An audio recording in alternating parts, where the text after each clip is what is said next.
Bonjour et bienvenue, c'est l'équipe rugby, le podcast qui parle rugby avec la voix pleine de maladies, j'en suis désolée, et avec la rédaction de l'équipe qui a la voix aussi claire que l'esprit. Bonjour la rédaction de l'équipe. Bonjour Christelle. Rapproche-toi Renaud. Cette semaine et en cette fin de 6 nations, on va se consacrer entièrement au bleu. On va faire classique mais efficace avec un petit bilan de ce tournoi 2018. On va parler jeux et chercher les tops et les flops. Puis on va parler joueurs et chercher les tops et les flops. Et puis on va disrupter le bilan parce qu'on est comme ça, nous on disrupte à tout va. Et on va se pencher sur la tournée de jeu en Nouvelle-Zélande pour se demander si avec ce qu'elle a montré, elle peut tenir cette équipe de France face aux Blacks. On parle de tout ça avec les journalistes de la rubrique rugby de l'équipe. Aujourd'hui, Laurent Campistron. Bonjour Laurent. Bonjour. Maxime Rollin, bonjour Max. Salut Christelle. Et Renaud Borel, salut Renaud. Rebonjour. Et bien voilà, vous savez tout, alors c'est parti, flexion liée jeu. Avant toute chose, on va féliciter les moins de 20 ans qui ont gagné leur tournoi. Eux, ils ont perdu que contre l'Angleterre. À quelques mois de leur Coupe du Monde, début juin en France, on peut dire que c'est de bon augure, hein, comme on dit dans le milieu de l'augure. On va féliciter aussi les féminines qui ont-elles carrément décroché leur 5e Grand Chelem en marchant sur le Pays de Galles comme elles ont marché sur tout le tournoi. Avec une équipe post-Coupe du Monde remaniée qui a trouvé très vite ses marques, comme on dit, et qui a même fait forte impression. Voilà, on rappelle juste qu'à part la poignée de joueuses sous contrat fédéral qui jouent aussi à 7, elles sont toutes retournées travailler ce lundi matin. Voilà, bravo les filles. On revient sinon sur vos... Vous recommandez que les joueurs du 15 de France soient amateurs en fait, pour avoir les mêmes résultats que les filles? Je pense que certains sont amateurs, non? Je vous laisse à vos propos. Je m'en fous, c'est toi qui seras face 2 demain. Non, on les voit plus pendant 3 mois. On va revenir à vos pronostics. La semaine dernière, pour le Galles France homme, Arnaud nous avait pronostiqué un 19-12, qui n'était pas si mal, finalement. Clem, un 21-18, qui était un peu plus optimiste. Et alors, Jean-Christophe, un 17-17, dont on ne tient absolument pas compte, puisqu'il a pronostiqué ça pendant tout le tournoi. Donc, voilà. Même score à chaque fois. Voilà. C'est les mecs du PUC. On ne peut rien faire. Allez, on commence, ça y est. Premier thème, on va s'intéresser au jeu de l'équipe de France. Les Bleus qui ont tracé un nouveau bâton dans la colonne défaite encourageante ce week-end de Pays de Galles. Une défaite aussi un petit peu énervante. On rappelle qu'il y a eu un drop de Sexton qui les a privés de la victoire contre l'Irlande après la sirène, qui menait contre l'Écosse à 10 minutes de la fin. Et que là, ils échouent à 1 point, un essai un petit peu casquette et un but de pénalité, je crois, on dit pas juste une pénalité. C'est Francis Delteral qui m'a appris ça quand j'étais petite. Face au poteau, qui a été manqué. Voilà. Donc c'est des défaites qui sont certes plus encourageantes qu'un match nul contre le Japon. Mais bon, ça s'est construit sur un jeu personnellement qui m'a pas collé au plafond. Vous, je sais pas, mais qu'on soit pas capable de marquer 4 essais à l'Italie, ça me laisse squat. On en a marqué 8 en tout, des essais, c'est pas BZF, hein, comme on dit chez moi. Mais bon, voilà, on sait que les vrais savent que le rugby c'est un sport de combat, que cette défense est fabuleuse, que c'est tellement magique tous ces ballons grattés dans les rucks. Bref, le jeu de l'équipe de France fait partie des réussites de ce tournoi ou pas tant que ça quand même, Renaud? Tout le monde se souvient qu'il y a donc eu un changement de staff. Donc qui dit changement de staff dit changement de projet sportif et donc de jeu. Une manière de mettre les choses dans l'ordre, c'est de commencer par se rassurer sur une défense qui se construit sur des schémas plus simples qu'un schéma offensif, évidemment. C'est beaucoup moins complexe à mettre en place. En revanche, ça demande beaucoup de tempérament, de solidarité, un état d'esprit. Et pour ça, il faut reconnaître que l'équipe de France, elle a été remarquable tout le tournoi. Mais comme elle l'avait été aussi, sur ces bases-là, sur le premier tournoi de Guinoves. Donc avant de partir dans les tours et de dire que ça y est, l'équipe de France s'envole, je pense qu'il va falloir attendre une saison complète. Il y a des choses intéressantes, notamment sur ce match contre le Pays de Galles, dans ce qu'ils ont proposé offensivement, c'est vrai. Offensivement aussi. Offensivement aussi contre le Pays de Galles. Je dis bien contre le Pays de Galles. C'était moins évident sur les matchs précédents, selon moi. C'était même pénible de ne pas marquer plus contre l'Italie, comme vous le soulignez si bien dans votre introduction. Brillante. Voilà. Et je vais mettre un point à mon tunnel pour que mes confrères s'expriment. Maxime, toi, le jeu de l'équipe de France Ouais, le jeu, alors c'est sûr que forcément, on parle de la défense, mais au-delà de la défense, moi, du coup, je parlerais finalement... Alors, c'est le jeu, c'est la défense, oui, une bonne défense, mais ça montre aussi un petit peu le caractère de cette équipe. On disait souvent que notre équipe n'avait pas forcément de caractère et on l'avait vu à la tournée de novembre.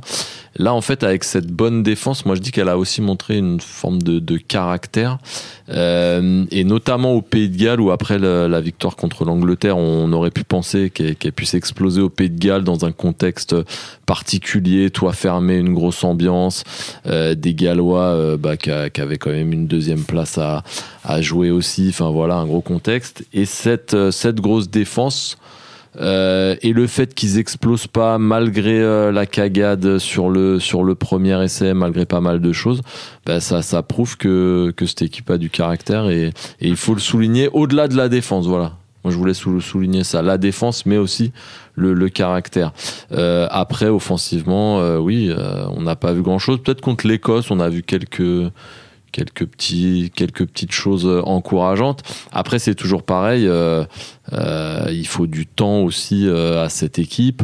Entre l'Irlande et l'Écosse, il y a eu pas mal de changements. Entre l'Écosse et la fin du tournoi, il y a eu aussi beaucoup de changements suite à la fameuse nuit d'Édimbourg. Donc voilà, il y a des joueurs qui là ont enchaîné 3 matchs de suite. Et ça aurait mérité qu'il y ait encore 1 ou 2 matchs de plus. Et à mon avis, on aurait pu voir des choses encore plus intéressantes. Laurent, t'es d'accord, l'état d'esprit, la défense, oui. C'est super. Oui, tout à fait. Il faut se souvenir quand même que le dernier match de la tournée de novembre, c'était contre le Japon. À l'arrivée, ça a fait 23-23 avec des joueurs complètement tétanisés par l'enjeu. Donc il y avait vraiment une espèce de sinistrose qui s'était installée en équipe de France, notamment à Marcoussis, pour y aller régulièrement les semaines qui précèdent les matchs des tests et du tournoi. On s'apercevait que c'était vraiment très, très compliqué de bosser dans ce contexte lourd, pesant. Et là, on a retrouvé un petit peu des sourires et un allant qui fait que cette équipe de France, quand elle est sur le terrain, elle s'envoie. Effectivement, sur les matchs du tournoi, les 5 matchs, on a senti du caractère. Une équipe qui défend super bien. Il manque effectivement l'animation offensive. Comme l'a dit Renaud, on a vu quand même un bel essai contre le Pays de Galles. C'est finalement le plus dur à obtenir, une animation offensive à mettre en place. Ça me demande du temps. Là, ça fait que 3 mois que ce staff travaille avec les joueurs actuels. Je pense que ça va être compliqué de mettre une animation offensive en place en Nouvelle-Zélande aussi, où il faudra, je pense, surtout défendre.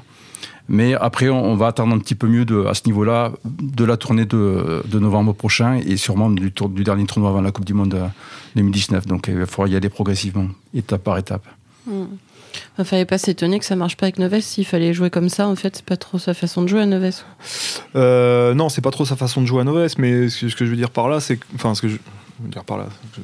Guy Neves, on a trouvé des choses intéressantes dans beaucoup des matchs qu'ils ont livrés. Déjà le caractère, quand ils battent l'Irlande à la maison, difficilement, mais qu'ils les battent. Sur son premier tournoi, contre l'Italie, ça avait été très dur. Alors certes, c'était l'Italie, mais en tout cas, je crois que c'était le premier match d'ailleurs de Guy Neves, l'Italie, de mémoire. Donc voilà. Pour un premier match, c'est très dur. Puis après, on s'est mis à voir des choses intéressantes dans ce que proposait cette équipe-là, un jeu ambitieux. Et puis, il faut se souvenir du caractère qu'ils ont eu pour battre les Gallois, même s'il y a eu une petite entourloupe l'an dernier, un tournoi. Donc du caractère, on en a vu. Et puis la tournée d'été en Afrique du Sud, elle est venue laminer tout ça en fait. Ils ont fait 3 matchs qui étaient indignes, mais à leur propre jugement, qui a tout balayé. Ils sont revenus en novembre et pareil, 20 minutes catastrophiques contre les All Blacks, rebelote contre les Sud-Africains, et tout s'est effondré. Donc ce que je veux dire par là, c'est que ce caractère, il tiendra que s'ils gagnent des matchs. S'ils gagnent pas de matchs, ils auront le même destin que l'équipe de Saint-André en Coupe du Monde s'ils proposent pas plus de choses. C'est mon point de vue, peut-être je me tromperai, mais le caractère, ça suffit pas, parce que quand vous arrivez en Coupe du Monde, en face de vous, il y a des joueurs aussi bien préparés, avec un projet de jeu souvent plus abouti, parce qu'ils ont moins de changements, parce qu'ils sont plus sur la continuité, et qu'ils ont exactement le même caractère que vous. Ok, on passe aux joueurs. Alors, si on a fait le tour avec le jeu, on pensait connaître à peu près les forces vives pouvant tirer l'équipe de France vers le haut. On a fini avec des joueurs qu'on n'avait jamais vus en bleu et qui, dans leur registre, étaient plutôt à la hauteur, on peut dire à peu près. Jacques Brunel a d'ailleurs été très content de la plupart de ceux qui ne dévisent pas complet quand ils sont sous comme des cochons. Il a bien aimé Bastaro, Pélissier, Fall, Tolègne, Loré, Camara, et puis leur frère. Pardon, excusez-moi. Il a été un petit peu moins content des ouvreurs, mais c'est pas non plus comme s'il avait un choix un peu incroyable en matière d'ouvreurs. Vous êtes d'accord avec lui, vous? C'est à peu près les forces et les faiblesses que vous avez vues, Laurent, pendant le tournoi? Oui, moi j'insisterai quand même sur Bastaro parce qu'on ne l'attendait pas forcément à ce niveau-là avant le tournoi. Il est arrivé en cours de tournoi. Tu veux dire techniquement ou dans le meneur d'homme, tout ça? Dans son jeu, parce qu'on voit bien qu'il a évolué, il est beaucoup plus passeur qu'il ne l'était à une époque. C'est-à-dire que là maintenant il cherche, après l'impact, le contact, il cherche souvent à voir s'il y a un partenaire au soutien pour donner le ballon. Mais surtout, il y a une énorme influence en dehors du terrain aussi. Il a été choisi capitaine pour remplacer Bastaro, c'est pas pour rien. Je pense qu'il a une vraie influence sur ses coéquipiers. Il est entraînant tout simplement aujourd'hui, Basta, et il a fait un tournoi exemplaire à ce niveau-là. Voilà, à part lui, on pourrait citer effectivement Gabriel, qu'on n'attendait pas à ce niveau-là non plus. Magnifique défenseur qui a plaqué à tour de bras à chaque fois qu'il a joué dans cette équipe. Guirado, bien sûr, maintenant on l'attendait à ce niveau-là aussi. Voilà, pour les gros tops. Grosso aussi, qu'on n'attendait pas. Ça fait 2 ans qu'il n'avait pas joué en sélection. Qui fait un très très beau match contre l'Angleterre notamment. Un peu moins en vue contre les Gallois, mais ça reste quand même très positif sur l'ensemble du tournoi. Voilà, puis les autres, effectivement, Camara sa sortie qui était remarquable sur l'ensemble du tournoi aussi, quoi. Maxime, t'as un coup de cœur, carrément. Coup de cœur, oui et non, mais c'est vrai je vais pas répéter les mêmes noms, mais à la limite, les deux qui m'ont peut-être le plus surpris, parce que finalement, Bastaro, ça fait quand même 1 an et demi qui fait des prestations comme ça avec Toulon, mais c'est qu'en novembre, il n'avait pas été utilisé comme il faut l'utiliser selon moi, et c'est pour ça qu'on était un petit peu resté sur notre faim et qu'on pensait qu'il n'avait pas le niveau. Il y avait le dernier point, c'était physique, où on se disait qu'avec ces quelques kilos superflus, il allait peut-être avoir du mal au niveau international, et finalement non, ça s'est pas ressenti. Moi, les 2 joueurs qui m'ont peut-être le plus surpris, le premier, ce serait Loré, parce que on le pensait perdu pour l'équipe de France. Même lui, je pense, se sentait perdu. Au final, il sort 3 prestations très convaincantes, et des 3e lignes en apportant à l'appel, et c'est pas sur lui qu'on aurait forcément misé, mais dans ce rôle-là, voilà, quand on utilise vraiment les joueurs en fonction de leur capacité pure, et il s'en est très bien sorti, et je pense qu'il a marqué beaucoup de points. Et l'autre, c'est pareil, c'est Benjamin Fall, qu'on avait beaucoup raillé parce qu'il était souvent blessé, etc. Et là, au final, pareil, sur les 3 matchs qu'il a eu à jouer, il a montré qu'il avait sa place. Après, c'est pareil, ça a confirmé, on verra en Nouvelle-Zélande, etc. Mais ou comme Grosso, finalement, qu'on n'avait jamais vraiment vu, parce que Camara, il a un potentiel, et c'est top qu'on ait un joueur comme lui qui, à mon avis, aura un grand avenir en équipe de France. Mais lui, on avait vu son potentiel. Moi, j'avais pas trop de doutes. Il avait été blessé en novembre, il n'était pas là, mais j'avais pas trop de doutes. Loré, Fall, Grosso, c'est des joueurs sur lesquels on avait beaucoup plus d'interrogations, et c'est ça qui est rassurant, c'est qu'ils ont répondu présent. Parce que c'est pareil, on parle pas beaucoup de Poirot. Je pense que Poirot a prouvé qu'il avait le niveau international, mais là encore, on n'avait pas trop de doutes, et voilà, il a été à son niveau. Renaud, toi, toi qui es une mauvaise personne, il y en a qui t'ont moins plu, ou t'as décelé un peu des faiblesses dans cette équipe? Déjà, je vais contredire Max, parce que je pense que Fall, personne ne l'a jamais raillé. Il s'est beaucoup blessé, mais que ça a toujours été un mec très talentueux. Donc, j'ai dit qu'il avait été raillé justement par rapport à ses blessures. Aujourd'hui, oui, par une personne dans la rubrique rugby, mais les autres. Je pense que la boucherie Obélis en est donné à cœur joie. Non, aussi, la déception, c'est tout le monde l'a relevé. C'est cette charnière dont on ne trouve toujours pas l'identité ou la colonne vertébrale.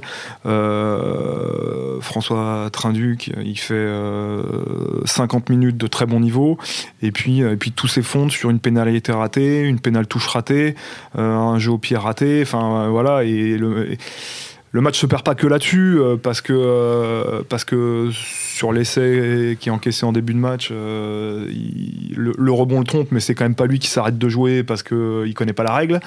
Petit 1. Petit 2, on était parti sur une charnière très jeune avec Dupont, Serein, Belot et Jalibert. Certains se blessent, d'autres boivent un coup de trop en soirée, donc s'éliminent. Et donc, voilà, à ce niveau-là, c'est vrai que pour le moment, il y a eu le retour de Boxis qui, bon, a montré ses limites. Et donc, finalement, on sort de ce tournoi et c'est ça qui est le plus embêtant parce que c'est le mal du rugby français depuis des années, sans aucune certitude. Après, pour digresser un peu par rapport aux joueurs, en revanche, il faut souligner le management de Brunel justement sur l'épisode d'Édimbourg, qui n'a pas hésité à se priver de joueurs. Alors je pense à Teddy Thomas qui avait été décisif sur les deux premiers matchs, qui lui est vraiment un top player et qui l'a pas rappelé en dépit de l'impératif de résultat qu'il avait, de la forme du joueur. Ça c'est fort. D'oser se passer d'un Louis Picamol qu'on aime ou qu'on n'aime pas, mais qui a des qualités qu'il est le seul à avoir en France, de puissance, de pénétration, à jouer debout, aussi une expérience au niveau international. Malgré ses hauts et ses bas, Guinoves, il n'avait jamais osé s'en passer, alors que peut-être certaines fois il aurait eu besoin de un petit coup de semonce. Jacques Brunel, il lui a montré qu'il pouvait faire sans lui.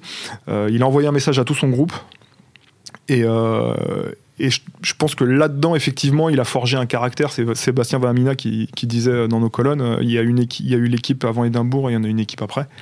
Et donc là-dessus, franchement, sur ce coup de management, ça a posé le sélectionneur. Et sur Bastaro, tu avais fait une longue interview avec lui il y a quelques mois.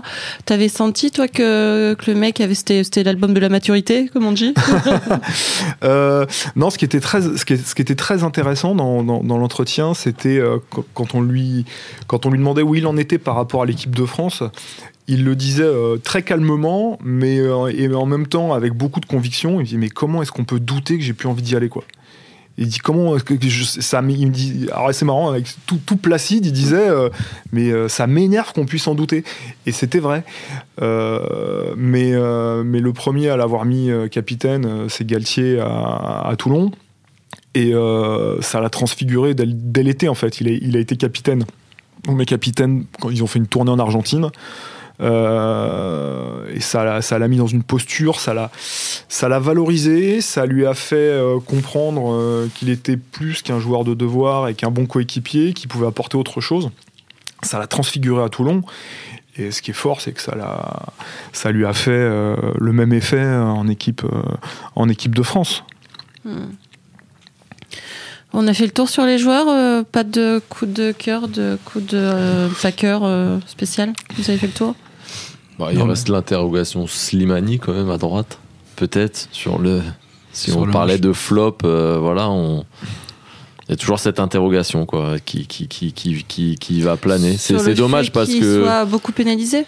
Oui, sur son niveau général. sur le fait qu'il soit beaucoup pénalisé. Alors, j'ai lu dans mêlée. une interview, je sais pas, je lis tellement donc je me souviens plus où, que Brunel en avait parlé avec Alain Roland, l'arbitre, qui est revenu sur c'était l'Angleterre où il a été pénalisé 3 fois, en disant que la première était de sa faute, la deuxième était de la faute de son vis-à-vis, et que sur la troisième il y avait 50-50.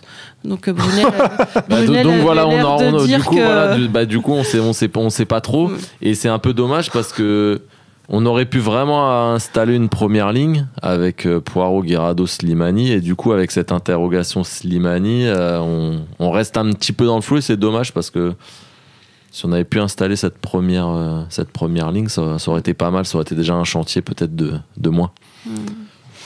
Laurent, tu veux dire du bien d'un Toulousain ? Non. Je crois qu'en fait, il n'y en avait pas. Moi, je crois que les principaux flops de la tournée, c'est les exclus de la nuit après la nuit d'Édimbourg, quoi. Parce que Picamol, des gens comme ça, Lambra, je pense qu'ils sont perdus gros dans l'histoire. Je suis pas certain qu'on les revoie de sitôt. Alors effectivement, Brunel a dit juste avant le dernier match que leur punition était levée. Néanmoins, il a quand même appelé UG à la place de Thomas, par exemple, pour remplacer Bonneval. Donc voilà, je sais pas trop. Enfin, je pense que Teddy Thomas reviendra parce qu'il s'est quand même effectivement il a montré sur les 2 premiers matchs qu'il était au top. Et puis Laporte qui veut relancer un peu le rugby, il a quand même un potentiel. C'est ça aussi, c'est qu'on n'a pas vraiment de match winner. On a Teddy Thomas comme match winner, mais on l'a pas non plus comme l'ont par exemple les Irlandais avec un Sexton qui est capable de claquer un drop ou de mettre la pénalité de la gang. C'est peut-être ça un petit peu le flop aussi, c'est que on avait trouvé Teddy Thomas comme match winner, malheureusement il s'est exclu tout seul, et donc dans cette équipe on l'a vu un match winner qui a perdu ses 2 matchs quand même. Non, mais oui, pas faux. Sexton, il les a tous gagnés. Oui, mais c'est un match loser encourageant. Un mec qui est capable de faire une différence et de faire pourquoi pas basculer une rencontre. Voilà, c'est ce que je voulais dire. Alors on appelle ça un match winner normalement. Sauf quand il joue en équipe de France. Sauf en équipe de France. Voilà. Un dernier truc sur les joueurs, il y a quand même un problème d'ouvreur. On insistait sur le fait qu'il n'y en avait pas beaucoup de Français dans le top 14. Ça commence à se sentir oui, bon, il y a déjà un défaut de formation un peu à la base de l'ouvreur. J'espère qu'il est en train d'être réglé avec une génération qui arrive. Tu parlais des moins de 20, je te tutoie là, je t'ai vu au début, c'est pas grave.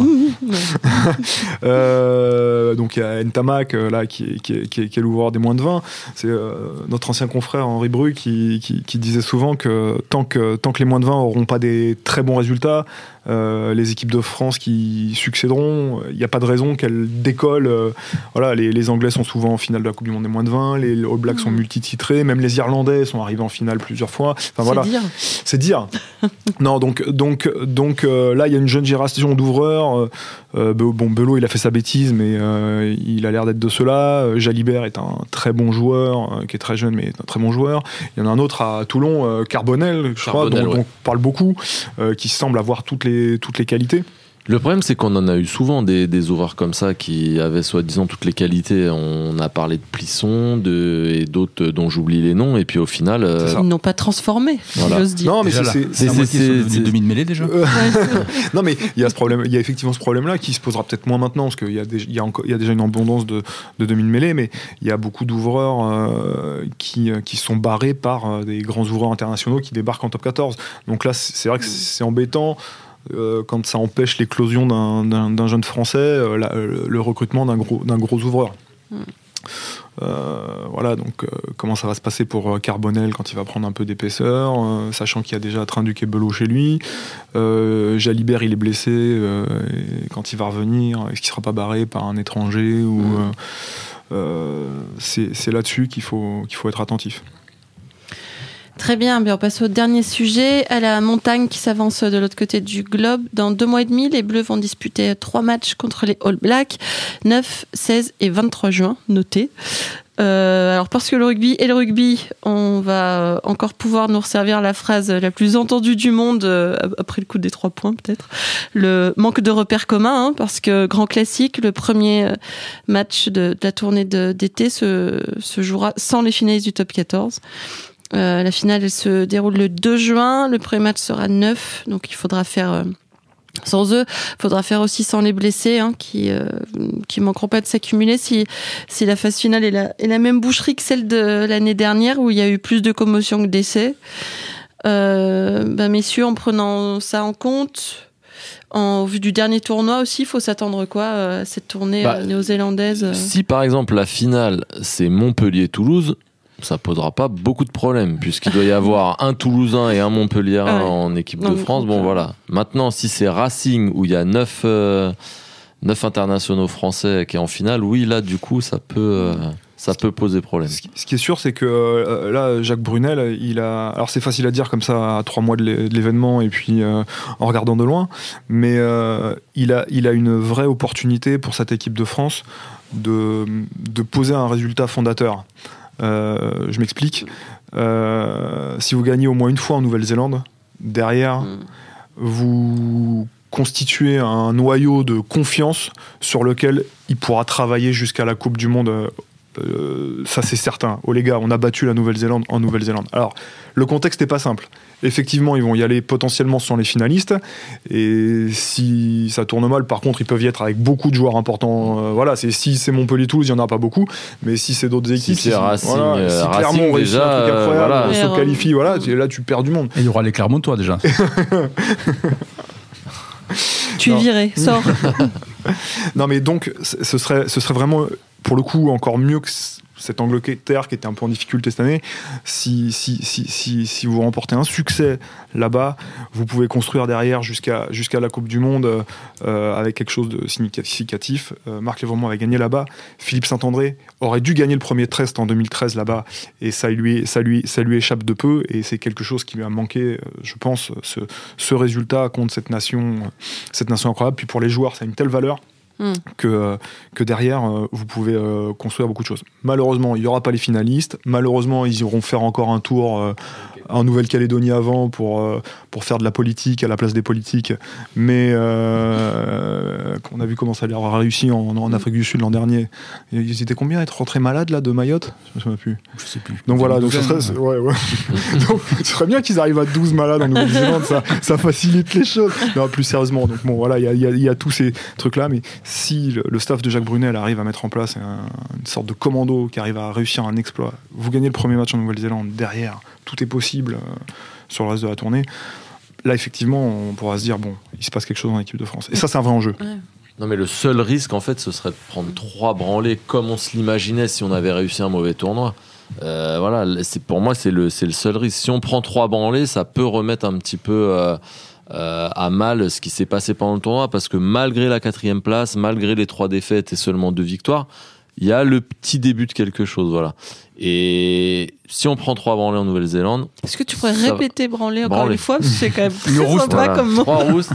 Si on prend 3 roustes en Nouvelle-Zélande, ça, voilà, j'ai peur que du coup, après on sera à quasiment 1 an de la Coupe du Monde et ça ce soit compliqué justement de relancer quelque chose. Maintenant, 3 raclés en Nouvelle-Zélande et puis une tournée d'automne moribonde, voilà, et l'équipe de France se retrouve dans le même état que quand elle a remercié Guy Novès et son orchestre. Oui, parce que finalement, il y a 1 an, on était à la même situation. On Exactement. avait gagné 3 matchs dans le tournoi. Exactement. On avait même gagné 3 et pas 2.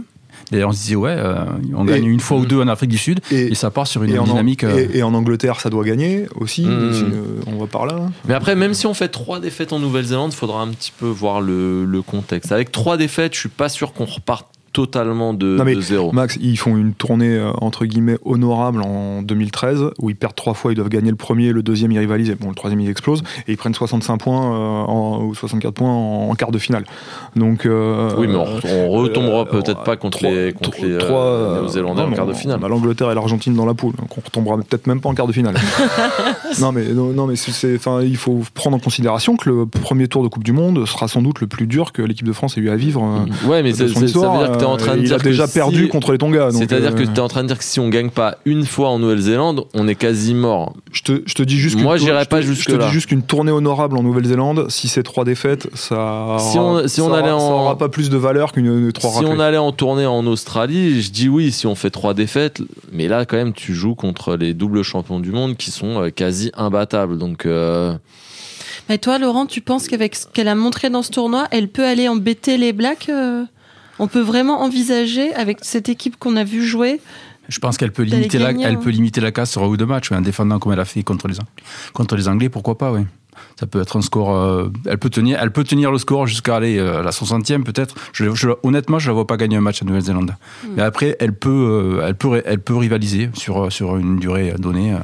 Mais de là à gagner, franchement, ce serait plus qu'un exploit. Pour moi, ce serait quasi un miracle qu'elle gagne un match cet été en Afrique du Sud. En Nouvelle-Zélande, pardon. Parce que là, ils sont à combien ? 92% nombre de plaquages réussis, mais contre les Blacks, ça va être un nombre de plaquages qui va être multiplié par 800. C'est toujours pareil, ça dépend de qui tient le ballon. Les All Blacks, ils aiment bien se nourrir des fautes adverses, et l'équipe de France face aux Gallois a perdu 22 ballons. Vous perdez 22 ballons contre les All Blacks. Tu prends 22 essais. Ouais, peut-être pas loin. Non, mais vous gagnez pas le match, quoi. Ça paraît impossible. Quand on voit leur qualité technique, leurs aptitudes physiques, effectivement, perdre 22 ballons, ce serait suicidaire. Faut pas rêver de perdre d'un point contre les All Blacks en perdant 22 ballons, même avec toute la générosité dont on peut faire preuve en défense.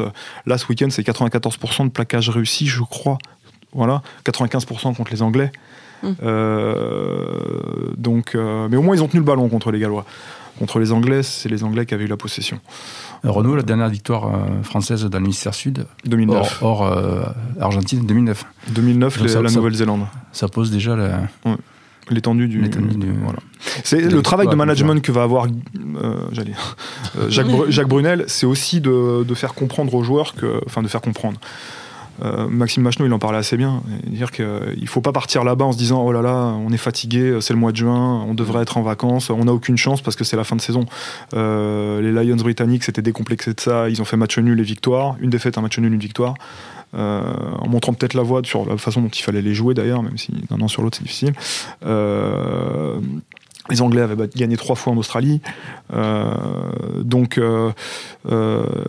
au-dessus, il va avoir un gros travail à faire de les convaincre que non, ils ne sont pas fatigués, qu'une tournée en Nouvelle-Zélande, c'est exceptionnel, que l'équipe de France elle a les moyens de faire quelque chose en Nouvelle-Zélande. Et ça, c'est pas une mince affaire. Puis s'ils tombent des seaux d'eau comme pendant les matchs des Lions. Mais par rapport à ça, moi, il y a quand même un petit risque aussi à se dire on n'est pas fatigué, il faut faire 3 gros matchs, etc. Tu parlais notamment de gestion, et je vais prendre le cas de par exemple Guirado. Moi personnellement, je pense que c'est une bêtise, pour parler poliment, parce que sinon je vais encore dire un mot qu'il ne faut pas dire. C'est une bêtise de l'emmener en Nouvelle-Zélande, parce que Guirado, il est complètement cramé. Et donc il va encore faire une saison à rallonge, et on va arriver à moins d'1 an de la Coupe du Monde, et je sais pas quand il va se régénérer, parce que il va après enchaîner avec Toulon, etc. Et donc je me dis aussi, est-ce que la tournée en Nouvelle-Zélande elle peut pas servir à reposer, alors je dis pas tous les cadres, mais reposer quand même 2-3 mecs qui ont beaucoup joué, et pourquoi pas révéler quelques autres mecs vraiment. Là on l'a vu, par exemple Pélissier, il a été lancé dans le bain du Millennium, et bon, il s'en est plutôt pas trop mal tiré. Voilà, c'est une question que je soulève, et moi personnellement c'est ce qu'avait fait un peu Guy Novès l'année dernière en Afrique du Sud. Il avait laissé quelques joueurs, Lambra, il y avait plusieurs joueurs qui étaient Lopez qui avait été laissé au repos, et après ça lui est tombé dessus parce qu'il a pris 3 brûlés en Afrique du Sud. Je lui ai dit ouais, mais tu aurais peut-être dû amener les. C'est compliqué comme surtout sur le niveau de confiance de 3 joueurs, ce serait un maximum, parce qu'après il faut construire une équipe pour la Coupe du Monde, et c'est quand même 3 matchs où c'est intéressant de voir des joueurs face aux meilleurs du monde, quoi.